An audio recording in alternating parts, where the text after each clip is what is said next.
What is up, guys? Happy Valentine's Day. For those of you who didn't have a date, I'm pretty sure most of you ended up watching this. I basically spent my Valentine's Day at work. My girlfriend did come to visit me. She brought me breakfast, so that was nice. Other than that, I didn't really celebrate Valentine's Day. Um, so I just sat down and decided to watch NXT TakeOver Vengeance Day. So, what did I think of Vengeance Day? I thought this was slightly better than most takeovers, but you could tell that like NXT is still working some little tweaks. I will say this. They're getting better. They're going to improve. I do see them improving. All they need to do is move to a different night. Change from Wednesday to Tuesday or Thursday, whatever you have to, but just get out of Wednesday nights.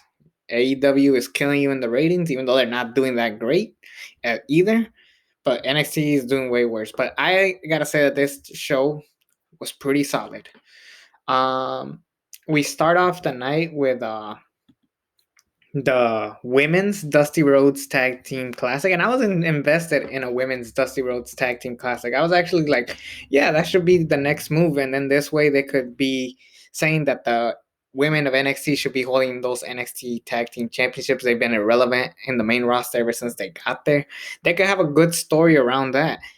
The problem was that we have two Dusty Rhodes Tag Team Classics, a men's and a women's, and people keep doing this. Like it just overkill. It just hurts the talent, and nobody is improving. On that thought.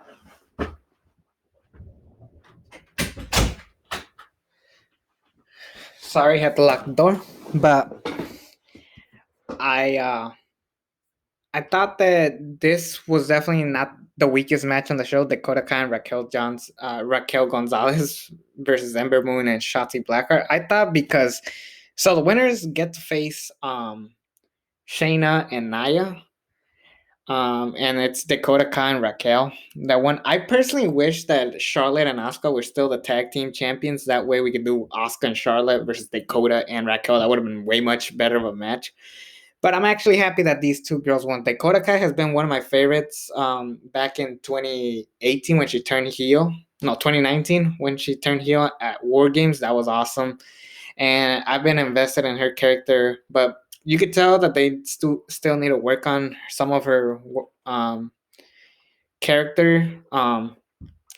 This team is basically AJ and Tamina, but not as iconic. I mean, so Raquel Gonzalez does her job well as being this big monster heel, even though she's not the best at wrestling. This match proved it. And Dakota Kai is just a more vicious AJ Lee. That's how I see it. Ember Moon, I think she should be in the NXT Championship picture. If anything, it should have been her, not Mercedes Martinez, if they were going to do a triple threat match. And as far as Shotzi Blackheart, she's entertaining. She does her job well. In ring work, could use some work, but she's a great character. She's very entertaining in the Royal Rumble. Can't complain. This match itself was kind of mediocre. It was a fine ending to the women's Dusty Rhodes Tag Team Classic. So I'm glad that Dakota and Raquel won. But I really wish we should have gotten that Asuka and Charlotte versus these two. That would have been much better. Johnny Takeover. Johnny Gargano defends his NXT North American Championship against Kushida. And this match was pretty weak for a Johnny Gargano Takeover match. This is definitely one of the weaker ones. Not a bad match, but it's not a great match either. I could tell that Johnny Gargano needs some work done. I haven't seen, and this is the honest truth, I haven't seen a Takeover since 30. I saw parts of 31. I mainly saw Balor and O'Reilly because I heard that match was awesome. I saw that. And War Games, I only saw the two War Game matches. And so I haven't been paying attention to what Johnny Gargano has been doing. He had some. I heard he had a solid feud with Damian Priest until they added Leon Ruff, and the fact that they gave that man the North American Championship is just fucking embarrassing. Yeah, but this match was all right. It was just Kushida like trying to choke out Johnny Gargano. It was weird. It was like Kushida was trying to be the underdog face, and Johnny Gargano was trying to be the underdog heel, and no one's really getting momentum out of it. It was a really weird match. And for a North American Championship, this is basically the Intercontinental Championship for NXT, but it felt pretty weak. It felt more like a cruiserweight match, and not a good one, to say the least. Um, so yeah, that's my honest opinion. Weak match, good match, but not the strongest match on the card. But yeah, but now we get to the good stuff. MSK defeated the Grizzled Young Veterans in the men's Dusty Rhodes Tag Team Classic, and I thought that this match was fucking incredible. This was actually my match of the night for me. MSK, I don't know who these guys are, but they definitely have impressed me. I thought the Grizzled Young Veterans could have won. They definitely deserve a big victory after, them not getting the spotlight that they should have at on NXT in 2020, but I get it. The pandemic caused some problems. They couldn't travel to the US, so I understand why they didn't get pushed. And I like that they're at least trying with these guys. You could say that. And MSK, I don't know who these guys are, but I'm intrigued, like I mentioned. And this match was super exciting. One of the better tag team matches out there. And this was a legit tag team match. Why do I say that? So AEW is popular for its tag team division, and I think they do a fantastic job. But they take the tag team division a little bit serious as far as a match goes. Like if someone is not supposed to be in the ring, the referee calls it out, like get out of the ring. They they do acknowledge like tagging in and out.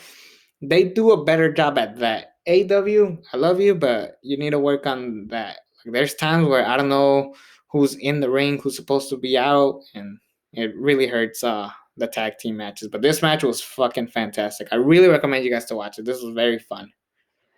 Io Shirai uh, defeated Tony Storm and Mercedes Martinez. The most popular moment was Io Shirai jumping from the top of these lights, and that was just a pretty awesome move. I saw the video package. It really felt like it was Io versus Tony, and not really Mercedes Martinez. He was just kind of thrown in there, and it just kind of got me like, why have this? This was garbage. Like, no, not that it was garbage. I think Io and Tony should have just been a one-on-one match, and then you build up Io versus Ember Moon heading into WrestleMania season. That would have been much better. And say what you will about NXT in 2020, but we could all agree that Io Shirai was the highlight of that entire year as far as NXT goes.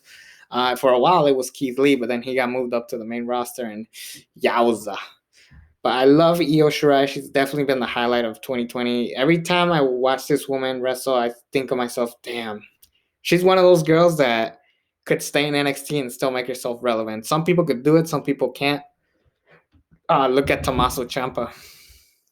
Enough said. But I think Io Shirai has got a couple more years in TakeOver where she can become one of, if not the biggest star of NXT itself. Hell, you could have her hold that belt until 2022, and I wouldn't be mad because that's how great of a champion Io Shirai was. So yeah, I thought this was a really good match. Fantastic performance. And the match that I was excited for the most, Finn Balor versus Pete Dunne. And personally, I'm a little disappointed, not because of the match. The match is fantastic. It was well built, a top heel, a top face. I wish Pete Dunne won. I really wish Pete Dunne won. I know that they're building up to Finn Balor versus Karrion Kross, or based on how it ended, Finn Balor versus Adam Cole, baby. But anyways, I thought this match was pretty fantastic. The belt was solid, downright to the point. But yeah, I really wish Pete Dunne won. That would have been a much more big of a twist. It could have been like the next moment next to Andrade winning the NXT Championship. Remember that? When people were shocked he beat Drew McIntyre. This could have been something similar to that. But I get it. Finn Balor's your top star. He's literally the best name you guys got outside of the Undisputed era. So I understand why they kept it on him. And I know they want to do Karrion and Finn down the road. But the match is just fantastic. They work a lot on Finn Balor's arm. There was a point where I think they were bleeding by the arm. But that was just great storytelling. I really enjoyed this match. It was the better story told match, but not my match of the night. To that, it's still MSK versus the Grizzled Young Veterans. That match was just pure fantastic gold. Loved it. But this match, again, it was pretty solid. It was pretty good. I enjoyed it. Finn Balor wins, but then it ends with Oni Lorcan and Danny Burch. I kind of wish the grizzled young veterans were the tag team champions, not these guys, because the grizzled young veterans, say what you will, at least those guys are entertaining as shit, and they feel like more legit heels than these guys. These guys just look generic and bland. That's my personal opinion, but they beat the crap out of Finn Balor, and then Undisputed Era. Everybody from the Undisputed Era except Bobby Fish, because Bobby Fish is probably the most injury prone person I know, unless he's in quarantine or he's just taking a break. This guy is like the least relevant person of that Undisputed Era. They kind of just need him whenever they do war games. Like, oh yeah, that's right, we got 4 members. Come in, Bobby Fish. That's how it feels like sometimes. They did this guy wrong.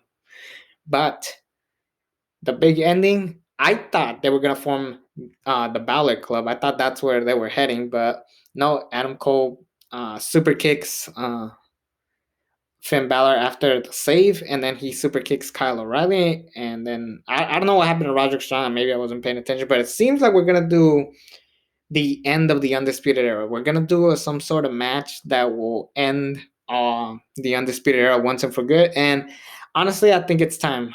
The Undisputed Era has done everything they could possible. I think it's time to split these guys up. They've shown that Kyle O'Reilly could go on his own. Roderick Strong has been pushing to be the NXT champion for years now.